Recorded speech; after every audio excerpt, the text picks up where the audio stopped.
Hello, and welcome back to Cape Corner, where we explore the history, story, and cultural impact of a different character every episode. I'm Blue, dabba dee dabba die.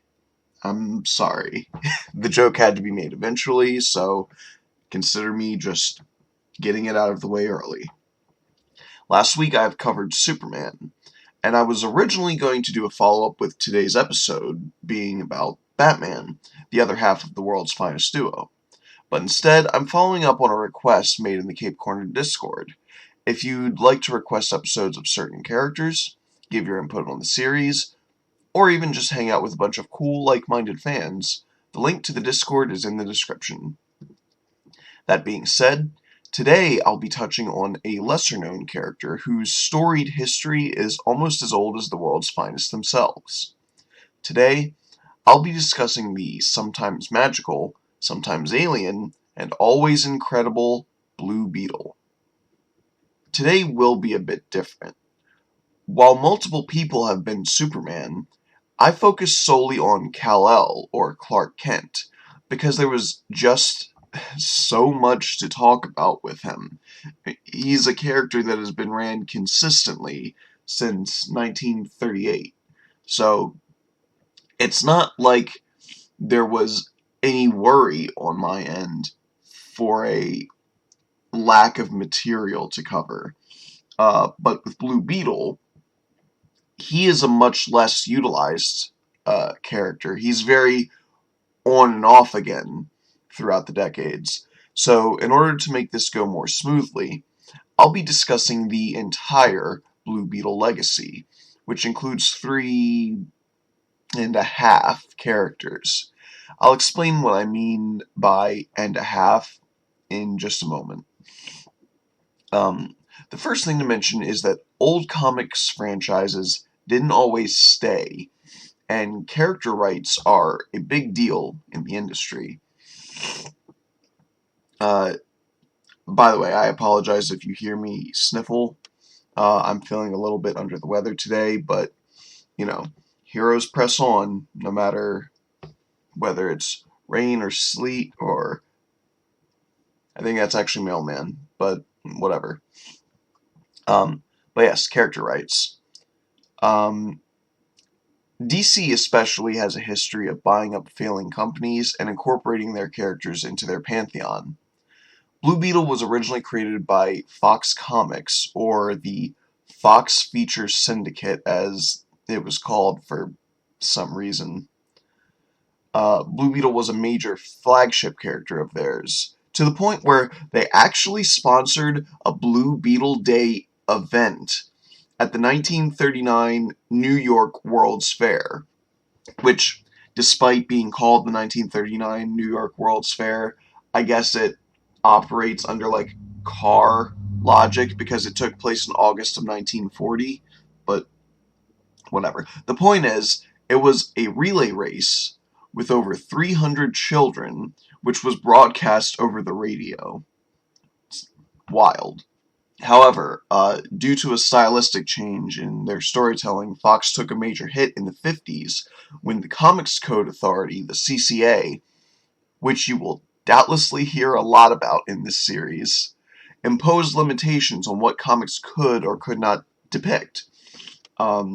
They were largely a censorship organization for comic books because they believed that it was a children's medium. So they really cracked down on what they felt was appropriate to depict to kids. They were hardcore in the camp of graphic novels or comics for adults just don't exist camp of thinking. And they would be the arbiters for a lot of the weird storytelling of the Silver Age. It's the same reason why Joker took a long hiatus from actually killing people. It's the same reason why a lot of magic and cosmic heroes were made in the first place, because they needed workarounds for how heroes could fight enemies without killing them. Actually, it's also a big reason why Blade was not prominent in the Silver Age because I believe vampires were banned by the Comics Code Authority for a long time. But anyway, I'm getting off on a big tangent. So, the Fox Feature Syndicate took a hit to their business in the 50s, and as a result, they went out of business and sold Blue Beetle to Charlton Comics, a company which itself would struggle to make a name for itself over the decades until the 80s, when it finally died off and DC purchased the rights of most of its characters. This is how Blue Beetle, as well as others like Captain Marvel, or Shazam these days, came to become DC Comics characters. The original Blue Beetle, who appeared in 1939, was a Golden Age character named Dan Garrett, and I immediately need to address that 3.5 thing I brought up earlier. You see, Garrett, as in Dan Garrett, is spelled with one T at the end. He was the son of a police officer killed by a criminal, and he originally fought crime without any superhuman abilities. He later donned a bulletproof blue costume and took a mysterious substance called Vitamin 2X, which gifted him with superhuman strength and stamina. Over time, he'd gain additional powers like X-ray vision or flight, and much like Superman of the Golden Age, his power set was largely left up to the whim of the writers. That's a major thing I didn't touch on with last week's episode, and I kind of regret that I didn't mention it, but in the Golden Age, when they were still figuring out how consistent they had to be with the character, how much stories had to make sense, like every week, a different writer would just be, or every month, however these comics were released, a different writer would just be like, well, I think it would be neat if Superman did this. And so he just had limitless amounts of powers he could pull out of his ass. Anything from, like, how the Christopher Reeves movies had him have wall rebuilding vision, to him being able to shoot a miniaturized version of himself out of the palm of his hand, which was just as strong as the full-size version of him, who could in turn shoot an even smaller miniaturized version of himself out of his hand, and just have endless amounts of gradually tinier and tinier Supermen fight as like a clone team. I didn't make that up. That's a real thing Superman could do. So while Blue Beetle, Dan Garrett, was not that ridiculous, he was just suddenly able to fly or whatever in some issues. As the zeitgeist of superheroes faded in the late 40s, the character turned more towards the noir style of comics, like a true crimes detective kind of story. It had sadistic violence and scantily clad women. And that's when the CCA struck, and Charlton took over. However, Charlton wanted to sort of soft reboot the character. So they created Dan Garrett, with 2 T's at the end of his name. See, this is what I mean by, like, and a half. There's technically 2 different iterations of Dan Garrett, with slightly different spellings and a different focus and a different management. The new Silver Age version of Dan Garrett was an archaeologist who found a mystical scarab during a dig in Egypt. The scarab was used to imprison an evil mummified pharaoh. And Danny Boy was just like, yeah, that seems like a good idea to remove this from this tomb. Uh-oh, oops, whoopsie doodles, there's a mummy now. Golly gosh, who could have foreseen this? See, like, I feel like a lot of these stories are just someone defiles a tomb and fucks everything up. The Mummy, JoJo's Bizarre Adventure, Yu-Gi-Oh! Yeah, it's all because they decided to mess with ancient Egyptian artifacts that now the world economy is ran based on how well you can play a card game. calling out Kajida for a reason I'm sure makes total sense. Without the use of retcons, wink wink, Dan was granted powers like strength, superhuman vision, flight, and energy blasts, which he used to deal with that whole mummy situation he created before going on to have other heroic adventures. Ultimately, this iteration of Dan Garrett, with two T's, only ran from 1964 to 1966, before Charlton debuted his replacement, Ted Kord. Before I get to him, though, one last note about Dan. They later retconned Dan's origin so that Garrett, with two T's, was actually the reincarnation of Garrett with one T, and this reincarnation was set into motion by some unspecified gods, though fans presume them to be the same ones responsible for his mystical scarab. This would of course become bullshit later on, with further retcons, but whatever. That's comics, baby. But as you can see, they were at least trying to make an attempt to explain why there was two very different Dan Garretts who had been Blue Beetle. So, you know, they get a nice "you tried" star for that one. The proper second Blue Beetle was Theodore Stephen Kord, or Ted Kord. He was a genius inventor and a gifted athlete. So in that, being just like a fit guy with equipment, he was actually closer to the original Garrett, with one T, than with his actual mentor. And yes, I say mentor, not predecessor, because Ted was a former student of Garrett with two T's. And they actually worked together to investigate Ted's uncle, Jarvis Kord, who was building an android army with aspirations of world domination. Uncles. Am I right, fellas? Insert the boop boop boop boop boop boop music right here. So, android army. Messing stuff up. Garrett changed into Blue Beetle, but he was killed in the battle, passing the responsibility and mantle of Blue Beetle onto Ted as he died.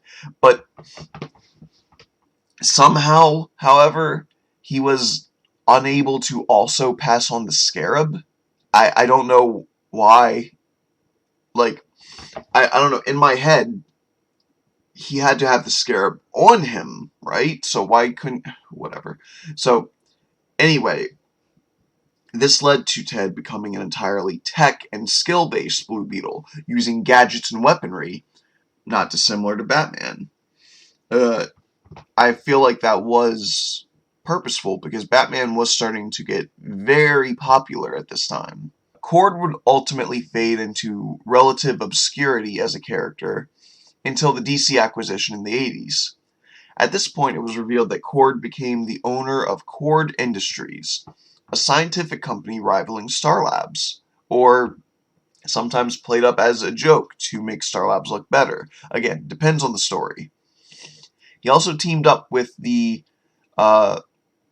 conman from the future superhero Booster Gold on some get-rich-quick schemes, since it seemed that his company was having troubles and was sort of on and off again, even relevant in the stories. He was even shown at a young age designing the Justice League's security systems, giving him his original inspiration to become a hero in the first place. Kord became a member of the Justice League of America as a sort of third-string hero, along with Booster Gold, and the two actually became a duo known as Blue and Gold. There was a minor arc where he battled with weight loss. He had a cameo in Birds of Prey. It was revealed that he had a heart condition, but his ultimate fate came from Maxwell Lord, a modern JLA villain. Lord had tried to get Ted to join up with him when he was making a big power play. Upon being told to "rot in hell, Max," Ted Kord gets shot through the brain. It would later come out that before that happened, Ted, who had once thought the original scarab was destroyed, well, he found out that it had actually been rediscovered, untouched, once again in a temple in Egypt. So Cord wound up reacquiring it. This led to speculation for a bit that the character may return, to which writer Greg Rucka, I hope I'm saying that correctly, honestly hilariously stated, "There was a breeze blowing through his brain and he was incinerated. How much clearer can it be?" I Look, that's just funny. But at the same time, I don't blame fans, because it's not like you could disintegrate someone, and it's not like that stops comic book characters from returning.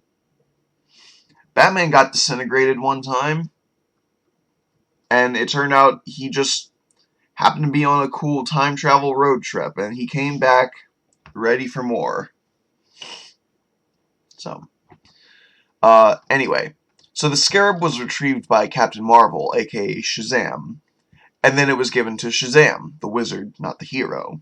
You can see why the names can get confusing sometimes. Not too long after, Shazam, the wizard, was killed, and the Scarab was just blasted across the globe. It landed in El Paso, Texas, where a young man named Jaime Reyes lived, with his father, his mother, and his little sister. Jaime was bummed out, because his dad owned a garage, and he wanted to help his dad with the garage. But I believe Jaime's like a high schooler, and his dad pretty rightfully felt that Jaime should just enjoy being a kid for as long as he can, and study hard to get a better job, rather than jumping straight into work at a young age. And that's a sentiment that uh, I think goes a long way to show that his dad cares, but Jaime still was struggling with sort of an inferiority complex. When there's work to be done and you're the only one that's not helping it get done, it feels bad. You don't want to feel like you're a dead weight. So I get it. However, while he was taking a walk, Jaime stumbled upon the scarab, and he took it home with him. Later that night, Booster Gold actually showed up to retrieve it, which I assume means just breaking into this house in El Paso. But, if anyone's going to do that, Booster Gold is going to do that. However, when Booster Gold confronted Jaime about it, Jaime discovered that it fused to his spine while he was asleep. So, it's not quite chestburster level, but it still goes to show why you maybe shouldn't just mess with random alien stuff that you see. With no way to remove the scarab without killing Jaime, Booster Gold actually recruited and drafted the mortified teenager into a fight with a cyborg menace threatening the world, caused once again by Maxwell Lord. Despite having to run before he could walk, Jaime actually did pretty well as the third Blue Beetle. For him, the Scarab would actually create a sort of power armor around him, and using the sort of Iron Man nanotechnology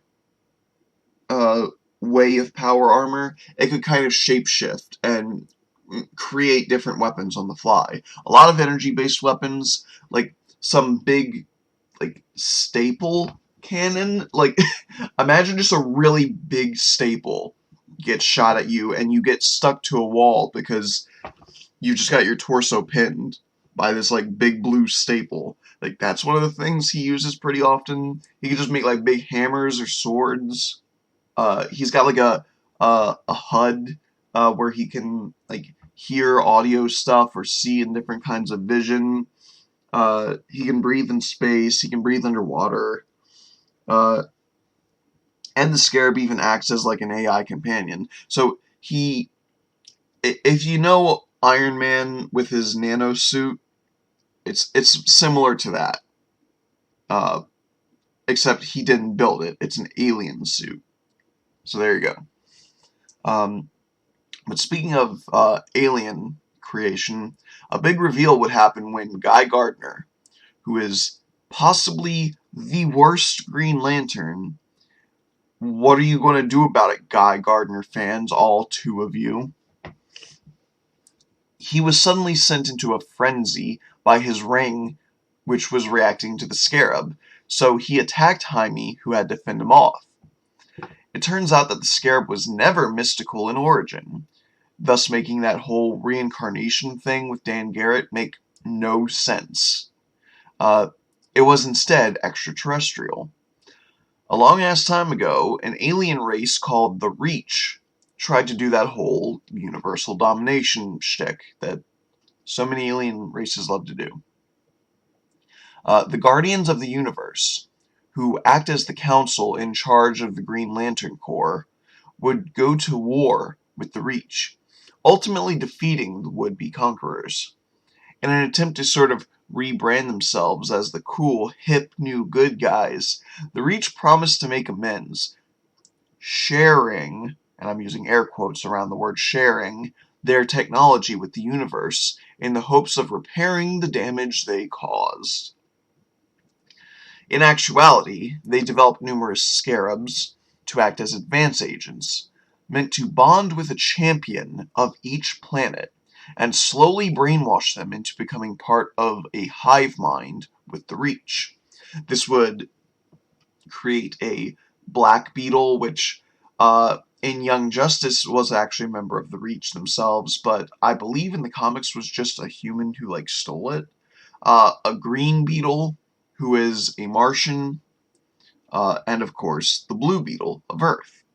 However, that Blue Beetle scarab that was sent to Earth was damaged, likely due to the magical tampering from the ancient Egyptians using it to steal the pharaoh. So instead of having a perfect infiltrator that would bring Earth to the Reach right under the Guardians' noses, it was no longer capable of co-opting Garrett and later Jaime. Instead, it simply formed a symbiotic relationship with them. Due to its damage, it came to refer to itself as Kaji Da, which is the only part of its serial number that it could remember. So, that was their attempt at explaining why Dan Garrett would go Kaji Da, because I guess he was yelling out his name.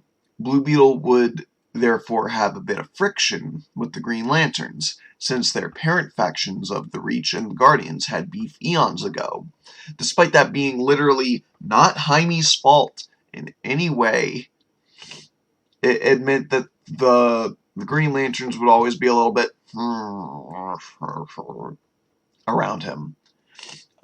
Despite that wrinkle, Jaime would prove to be an invaluable hero and one of the heavy hitters of the Teen Titans.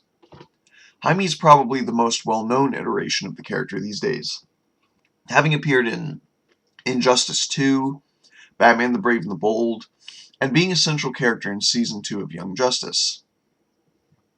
Side note, I actually did just get reading Kingdom Come, the 1996 story from DC Comics, something I'd been meaning to get around to for a long time.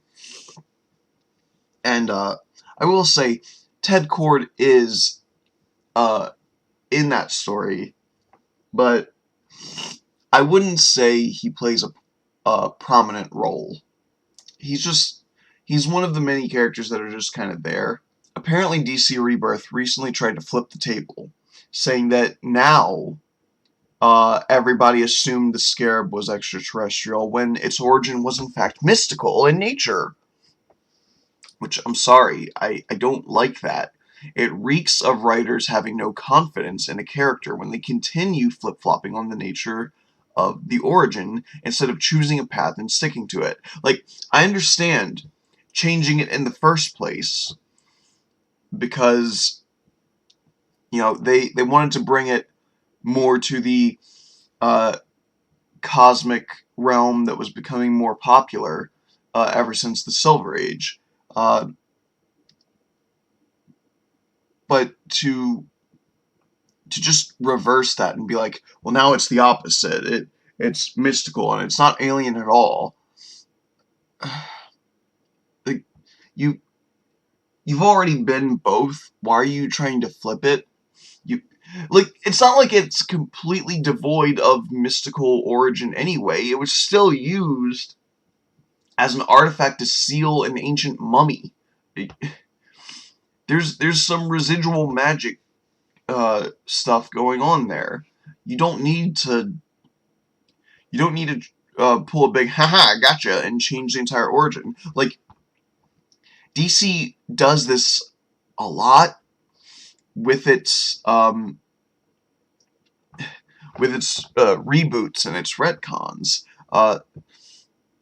and they need to learn to pick which parts of former stories worked prior to reboots and stick with them, instead of changing unnecessary things for the sake of having them be different. Like, tell me, legitimately, what was the point of making Nightwing's costume red and black instead of blue and black? Like, red and black, everybody does that.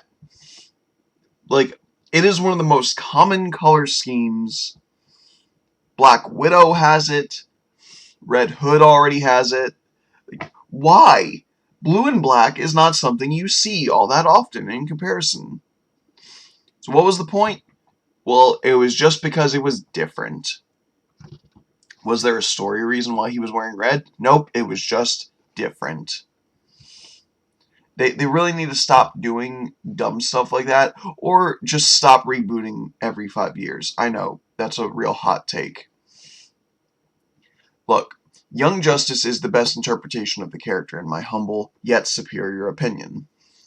A singular archaeologist named Dan Garrett found a scarab damaged by magic, and he used it to fight crime. His successor, Ted Cord, went, "Whoa, that shit's alien.